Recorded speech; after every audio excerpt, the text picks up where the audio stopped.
Write the topic, type of self-esteem, এবং explain the importance of development of self-esteem to human beings and this is the type of self-esteem. আমরা এই বিষয়ে যাওয়ার আগে একটু দেখিয়ে দিই যেটা আত্মমর্যাদা শিখবে। তাহলে আত্মমর্যাদা হচ্ছে যে আমরা জানি একটি শিশু জন্মের পর থেকে কিন্তু যত বয়স অগ্রসর হতে থাকে তত আত্মমর্যাদা আস্তে আস্তে বৃদ্ধি হতে থাকে। সেক্ষেত্রে একজন সুস্থ আত্মমর্যাদার ব্যক্তির মধ্যে বিভিন্ন ধরনের ইতিবাচক ধারণা হয়ে আসে। আত্মমর্যাদার প্রকারভেদ, এর মধ্যে আত্মমর্যাদার প্রকারভেদের মধ্যে আমি শুধুই আত্মমর্যাদার প্রকারভেদের দিচ্ছি, সেটা হচ্ছে উচ্চ আত্মমর্যাদা এবং নিম্ন আত্মমর্যাদা। উচ্চ আত্মমর্যাদার কিছু বৈশিষ্ট্য, এক নম্বর হচ্ছে সেটা হচ্ছে আত্মবিশ্বাস। আত্মবিশ্বাস ব্যক্তিদের বিভিন্ন কাজে তার বিশ্বাস থাকে, যেমন বিভিন্ন ধরনের কাজে তারা ঢুকিয়ে থাকে, বিভিন্ন ধরনের কাজ বলছি যেমন এই কলেজে যখন ভর্তি হয় তখন আর্টিস্ট স্যার আমাদের বলেছিল যে তোমরা ঘর থেকে যাওয়া আসা করতে পারবে না, হোস্টেলে থাকো। তো সেই ক্ষেত্রে যদি আমি সেই আত্মবিশ্বাসটা হারাতাম তাহলে কি হতো না, আমি আশাটা করতে পারতাম না, হতো না।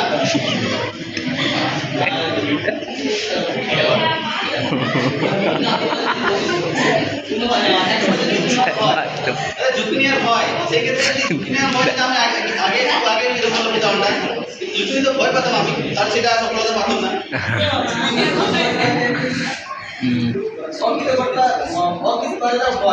এই ক্ষেত্রে কি হয়, অনেকে ভয় লাগে যে এই কাজটা সফল হবো কি না হবো, সেক্ষেত্রে ভয় লাগে।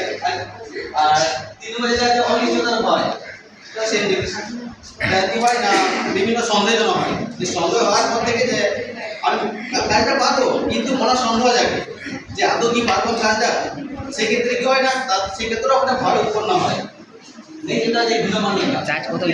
এই সকল ব্যক্তিদের কি হচ্ছে না, এখানে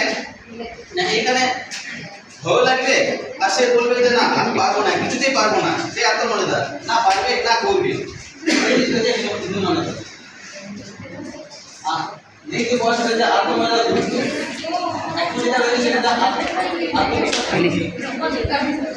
সেখানে হচ্ছে আত্মবিশ্বাস বৃদ্ধি বলতে কোনো ব্যক্তির ক্ষেত্রে আমি কাজ পারবো, এই কাজটা পারবো বলে আমি ধরো যে আমি এই যে বিড করতে এসেছি, বিড অনেক পিপিটি প্রেজেন্টেশন, এই যে ভয় আছে আমার রেগুলার আসতে হবে, এই যে বিশ্বাসটা এবং সেগুলো ধাপে ধাপে এগিয়ে যাচ্ছে এবং সেটা কি হচ্ছে না শেষে সফলতার দিকে এগিয়ে চলেছে।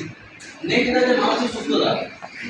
মানসিক সুস্থতা বলতে আত্মমর্যাদা একজন ব্যক্তি বিভিন্ন ক্ষেত্রে কি হচ্ছে না, বিভিন্ন ক্ষেত্রে যেমন আমরা যেমন ক্ষেত্রে পড়ছি তার ক্ষেত্রে বিভিন্ন ধরনের কাজ, যেমন অ্যাসাইনমেন্ট, পিপিটি দেওয়া, ক্রিয়াদানে পানি প্রাপ্ত করা, তাহলে কিন্তু ঠিক সময় মতো করছি এবং সেটা যদি ঠিক সময় মতো না করা হয় তাহলে কি হবে, মানসিক সুস্থতা থাকবে না। যেটা হচ্ছে যে এই একটা কাজ বাকি হয়ে গেলো, আর একটা কাজ আছে, এই স্যারের পরীক্ষা আছে, ওই স্যারের পরীক্ষা আছে, ঠিক মতো দেওয়া হয় তাহলে কি হবে, মানসিক সুস্থতা সবসময় ভালো থাকবে। নেক্সট আছে এটা সুস্থ সম্পর্ক।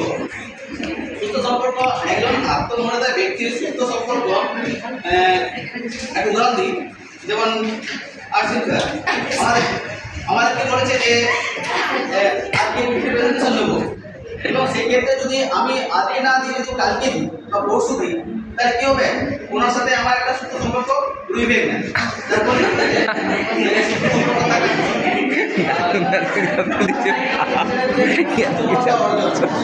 এবং আপনার কি হচ্ছে না যে কাজে বললাম যে সে যদি গর্ব করানো হয় তাহলে কি হবে, সফলতা অর্জন অবশ্যই পাওয়া যাবে।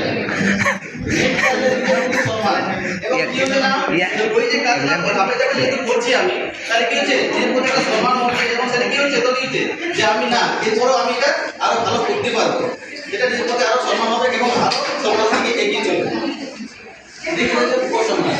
তাহলে আমরা জানি যে এই আত্মমর্যাদা বোধ কিন্তু হট করে তৈরি হয় না, আস্তে আস্তে ছোট থেকে এটা তৈরি হয় এবং সেটা ছোটবেলা থেকে তৈরি করতে হয় যাতে তাদের এক সময় এটা আটকে না যায়, ভয় ভয় না পায়।